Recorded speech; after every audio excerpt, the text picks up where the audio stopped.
it's a people conversation. It's not a technical conversation. If they could solve it their own, they wouldn't be talking to you. They're here to get your insights and your expertise. And part of that is connecting on a level where there's some trust that's built. So like, I try not to take things too seriously. Hey everyone, this is Rebecca at Close.io, bringing you our interview series featuring women in sales, where we find out how they grow and thrive both personally and professionally. In this episode, I'm speaking with Julianne Gsell. Hi everyone, my name is Gsell. I am the Director of Sales at Databricks. Databricks is a unified analytics platform, and our vision is to accelerate innovation by unifying data science, data engineering, and their business stakeholders. Julianne was previously a director of enterprise sales at Box, where she started her career as the company's first SDR in 2009. Julianne studied nutrition at the California Polytechnic State University, where she competed in the NCAA division of cross country and track. So I think in this episode, basically what we're going to get out of this is a case study of someone who got into sales right out of the beginning of their career in a technical field and has had an amazing trajectory. I mean, being the first SDR at Box, that is, in my opinion, almost iconic when it comes to being kind of a sales nerd. And with every story, there is an origin story. So how did you first get into sales, and how did you ultimately move into doing sales selling technology? Yeah, great question, and thank you for the kind introduction. So my path wasn't intentional to go into sales. As you shared, I studied nutrition at Cal Poly, and I was really focused on going into public health. Essentially, what happened was I started to apply, and it was 2008. It was the recession. Started to apply to jobs in the public health sector. And wasn't able to really find the right fit for me.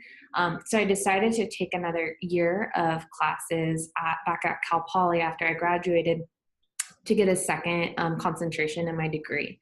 And to basically pay for that year, I took a job at the student newspaper doing advertising sales, the Mustang Daily.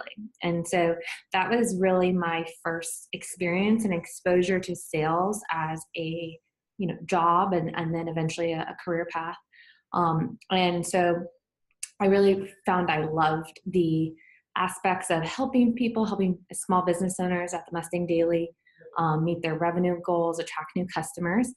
So I love that people aspect. And then of course, being an athlete, I loved some of the competitive aspects of sales, and really being able to see, I think, more so competitive with myself. Like the more work I put in, the more I get out of what I do.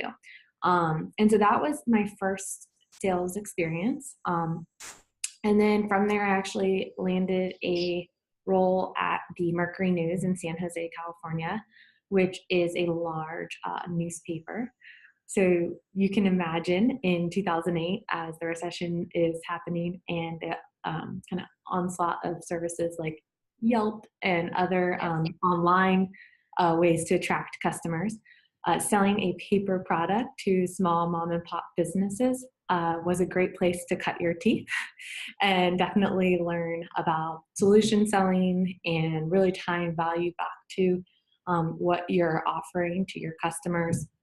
But quickly I realized I wanted to be in something more cutting edge. And so that led me to Box. And as you shared, I joined as the first SDR back in 2009. And I was there for just under 9 years and had a fantastic experience at the company. We're moving into the digital era, and you were cutting your teeth selling newspaper ads. Like, what did that experience teach you? Like, what was the biggest thing from that? Yeah, I mean, it really comes down to understanding your customer and their goals. And so in advertising, it's all cyclical, or I should say seasonal. And so I really learned how to understand what the customer was trying to do, the targets or the new customers they were trying to target, or the products they were trying to move, and the seasonality of that, right? Like a jewelry store does a lot more business in December and February than they do in June. And so tying back that, like the business model and understanding their business model, and then what they're trying to do with your product, advertising in my case, allowed me to really understand the importance of solution selling. And definitely, despite the economic conditions, like I really enjoyed and was able to successfully help several smaller mom and pop businesses ride out that wave and Hmm. keep their business in the forefront of their target customer. That's amazing. We had two other guests on the show, both amazing women from Figure One. And so it's interesting that there's like a healthcare theme with our subject so far. I think it's definitely the service mentality and the concept of helping others that is underappreciated, by people that aren't in the sales game. So awesome to hear that. Now, can you tell us about how you got into technical sales and why, you'd say this is a path that a lot of young professionals need to start looking into and pursuing? Yeah, I mean, I think there's a lot of different markets out there that a lot of companies are investing heavily in or revamping. Box being one of them. It was a technical sale. Definitely, like a lot of companies trying to figure out their enterprise content management strategy.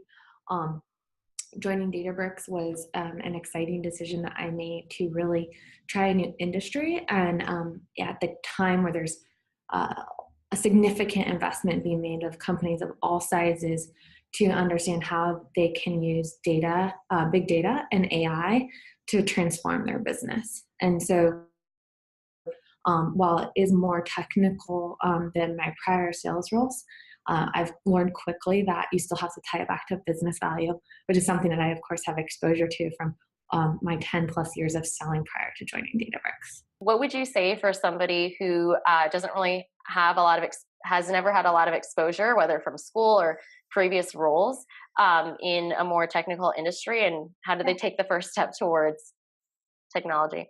Yeah, it's a really important topic and something here at Databricks we care deeply about. We have a diversity committee next week. We're actually hosting an event in San Francisco about launching a career in big data with 3 female leaders on it. Basically, I think specifically for many women and of all ages, they look at a job description and they say, "Oh, if I don't fit 100% of these qualifications, then it's not the right fit for me." And studies show that men typically will apply if they fit 40 to 50% of Hmm. the qualifications. And so, what we're seeing, not just within Databricks, but it's a trend in the industry, is we're not seeing as many females apply to the roles, even though they're not necessarily the most technical of roles. Like, yes, Databricks is a technical sale. Does it require a computer science degree to be part of our sales team? Absolutely not. Uh, No. so, being, I think my advice to people of all backgrounds and male and female would be um, don't be intimidated by the technical nature of the products if you're interested in exploring a career there, and have the confidence that the company, if you join them, would make the investment in you and fill in those gaps where you don't have the aptitude. So, like, just apply. That's the lowest barrier to entry. It doesn't take a lot of effort and it doesn't cost you anything. Just like, I encourage everyone of all backgrounds to try out like specifically a role in big data and AI right now, is it such a like important trend in the marketplace, and try exploring a couple opportunities. That is excellent advice. And just tying it back to what you said earlier, it all comes down to business values. Mhm. And here at Closeo, we just believe sales is results-driven communication, and so and those things are going to serve your prospects and customers well in any industry. Exactly. Um, how have you become so adaptable in sales throughout life? Learning so quickly through different stages of your career. Yeah, I think part of it's my background. I grew up. I moved around a bit, not like military style, but Yeah. lived in a couple different states in the U.S. and then in Eastern Canada at one point as well. And I think learning to adapt to new social situations growing up did give me kind of an edge in terms of my sales process and understanding how to connect with someone quickly and Right. build rapport. So, the way I describe it to my team and my peers is I think of your role as a salesperson, whether you're an account executive or a leader, to be a chameleon, to understand the person on the other side of the table and what they're trying to accomplish and have empathy for that, Hmm. and then try to work with them. And you'll have people who are trying to accomplish different things, so you can't have a one size fits all solution. Empathy is such a strong theme, and it came up in one of our previous interviews on the show with Megan Orth at Freight View. She was basically talking about what it's like raising a family of 3 children. Parenthood teaches you a lot about empathy, and she was talking about the importance of that in management and in sales. One of the things that I love about the customer meetups that we do at Close.io and going on team retreats is actually meeting people face to face, because Mhm. we're an inside sales shop here, and it meeting those people in person takes away the jitters and the nerves and the pressure, because you realize that this is somebody that could really benefit from your help, and they're a human being on the other end of the phone, on the other side of the table. Yeah. And I actually would say, I mean, here at Databricks, we have a hybrid model where we have inside and field salespeople, and our inside Excellent. will still travel to the field. And Mm, I think that you have to not only learn how to build that rapport in person, but also on the phone, right? And whether it's using tools like Zoom to put make it more personal when you're not in the physical room as the person you're talking to, right. one option. But certainly there's a lot of other ways to just build rapport and connect with people, like understand and put yourself in their shoes, what they're trying to accomplish. Yeah, that's amazing advice. And I love that, you guys your inside reps are going out and meeting people face to face. It's like a Mhm. great experience for them, and It is. they're very lucky to work there and get that opportunity. I mean, we believe in our customers. One of our company values is be customer obsessed at Databricks. So we want to meet with them and understand them. We do a lot of training based seminars across the country and the world, frankly, because we have a very technical product and we want to evangelize the use of Apache Spark Hmm. around the world. Hopefully, that's with our platform. But we want to evangelize Apache Spark nonetheless. And so the team gets to go meet with customers around these events and understand what they're trying to do with Spark and how Databricks might be able to help. I mean, I think the most important thing is to be authentic, right? Like whatever it is, whether you're in person, you're on the phone, you're on Zoom, you've opened up a Slack channel with them. Like it's a people conversation. It's not a technical conversation. Right. If they could solve it their own, they wouldn't be talking to you. So understanding Mm, that they're here to get your insights and your expertise, and part of that is connecting on a level where there's some trust that's built. yeah. So like I try to not to take things too seriously. Like yes, do you need Yes. to polish meetings and presentations? 100%. You need to be organized. You need to have an agenda, but you don't have to be a robot. Yeah. Amazing advice. Not taking yourself too seriously is something I personally struggle with, but once you ease up on that, it makes everything a whole lot easier. And I think um, before going into any call, just reaffirming to yourself, like, you have value on your own, just being a Yeah, human in that space, empathizing with somebody who needs a solution to their business problem. Like, that alone should make you feel so almost honored in a way to be in that, have a seat at that table and be part of that conversation. absolutely. And like at the end of the day, like people, you hear the saying again and again, like people buy from people, but it's Hmm. like if it was easy and they could do it, they wouldn't be picking up the phone and calling you. Yeah. We 100% agree with that here at Close.io as well. Box was the first company that you joined in the technical field, and as their first SDR, you became so integral that you were promoted 5 times over the course of your time there. And so we want to know how you were able to learn, adapt, and ultimately pull off this amazing trajectory. So, kind of going into like what I'm going to call a mini case study, can you break down for us what it was like to evolve through each of these stages, from Yeah. SDR to account executive to manager to director. What did you need to do to level up as an individual? How did your skill set need to change? Yeah, totally. So I think, first of all, like, of course, when I joined Box as a first SDR, we were a very different company even by the time I left. And um, the company when I joined was 35 people. So we were fast moving. We didn't have a ton of process. Yes. I had reported directly to our head of sales, who eventually became our. He was throughout our head of sales, but ran everything globally. But through his tenure at Box, so I think in that scenario, like as an SDR, I was just doing a couple things, like trying to get some form of a process in place to get the inbound leads coming or moving to the account executives as quickly as possible, and just like some I learned some basics of like process building in that role, which was really fun.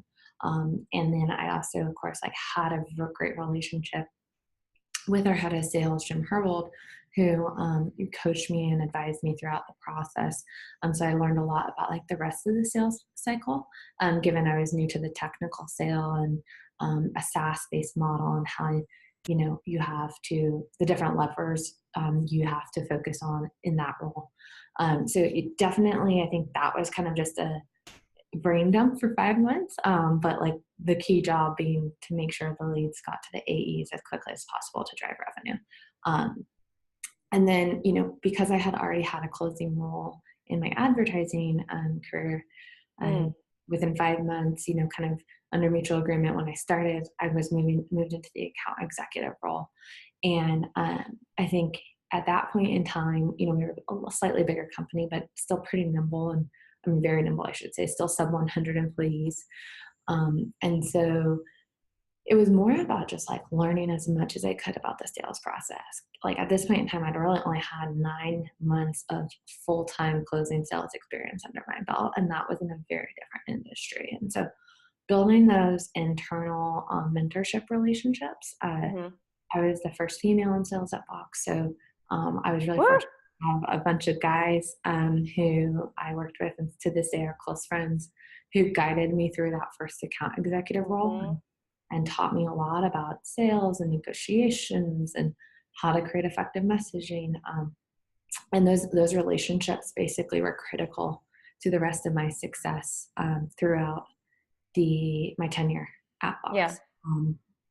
And so, then I held a variety of IC roles for a while, and I think kind of some of the key themes I've already touched on were critical to my success, like continuing to build mentorship and relationships internally. And I think one of the things I did that I really encouraged my team to is like ask for feedback and like be open to it, and always ask for it, and ask for it not just from your boss, but from maybe there's another leader from like customer success that's on the call. Ask them for feedback too. And that way you're always continuously getting better.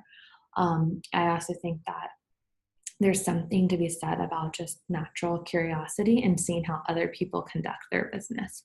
And so even when arguably I was, from a time at Box standpoint, one of the more tenured people, I would still jump on phone calls to observe and shadow as new hires were being brought in who had more sales experience just outside of Box. Right. And so it helped me see different ways to approach the sales problem, or sales process, I should say. And so that was really critical to learning as much as I could as an IC, and move quickly from like essentially our major accounts team to our enterprise and large enterprise accounts. Right. So, and then management's a whole different beast, right? Like you learn a lot of different skill sets. I think part of it for me was understanding how, kind of going back to the chameleon aspect, like each person on your team has very different needs and needs coaching in very different ways, and is willing to receive that coaching in very different ways. And so working with some of the senior sales leadership and having some mentors who really taught me like how to not just manage but lead a team, and how to read each person on my team and understand what their individual strengths were, Yeah. and how to deliver the feedback to them that was in a way that they would actually digest it and receive it and take action on it. Right. So you have to like sort of navigate different mentee personalities and selling styles. Yeah, and I think it's just, it's kind of the inverse of the buyer seller relationship. It's Exactly. the manager IC relationship. And like, you have to be a chameleon with your team too. You have to understand them and what they're trying to do in their career, and what maybe they don't want to ever be promoted. They're really happy where they are. They just want to keep hitting quota. There's some people like that. There's others who you have like the ladder climbers who they want a promotion every year, and you have to like really work with them to understand like what they need, why they want that, what they need to get there. And sometimes you have to level set and say that's not going to happen in that time frame, but like here's what we're going to work on at the same time. Yeah. And you've also, gone through the game. You've also been an athlete before, and there's so much to be said about just performance in so many different fields that when it comes to coaching, everybody needs something different. I've had discussions with my mentor and my sales manager at Close.io, Nick Persico, and sometimes we'll have conversations and be like, oh, you could be doing this differently. And I understand where you're coming from because I was once there and I did the exact same thing. And I think the thing we were talking about is basically just being almost too super formal when you start up a conversation about, and where you feel a little bit intimidated. So you like, puff your chest out and put on a facade, like figuratively over the phone. So is there anything where, any common themes where when you're coaching your mentees, or when you're seeing younger people get into this game, you're like, yeah, I get it. I did that before. And, that you try to guide them on? Yeah, I mean, I think it starts with questions instead of telling. And I Yes. think asking something as simple as, I observed this. Can you help me understand why you did that? Or what your thoughts were? Because I think if you assume, even if there's still room for correction, if you assume too much, you're going to put the conversation on the wrong foot from the beginning.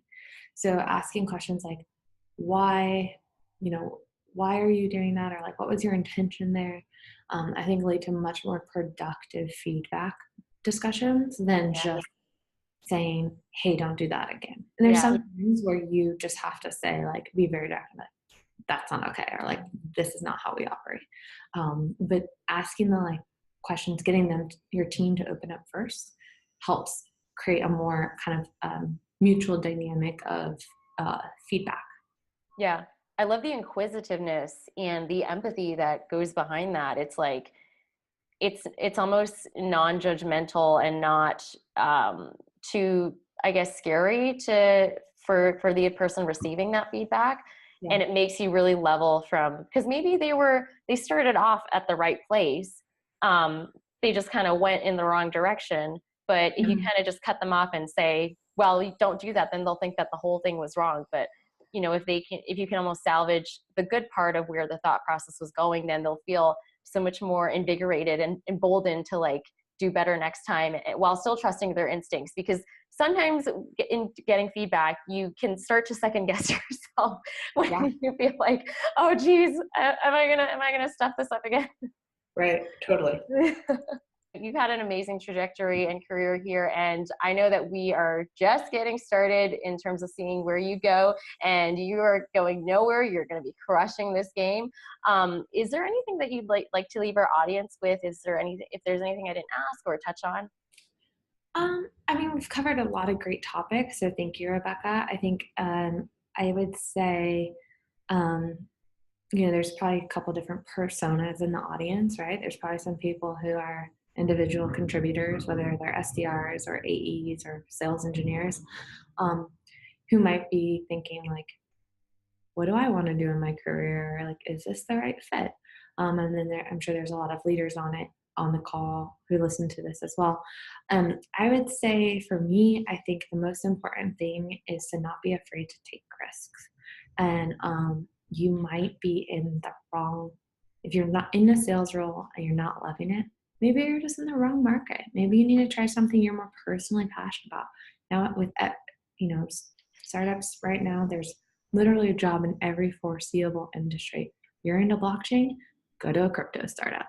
You're into fitness, go work at something like ClassPass. So there's a lot of opportunities out there for people to explore sales, and they don't have to be at the traditional, enterprise software company. And I think my advice would be take risks. If you're reevaluating things, don't be afraid to take a risk, because there's a ton of jobs out there, a ton of companies looking for good talent. And if you're not happy, it's not worth waiting for the next opportunity.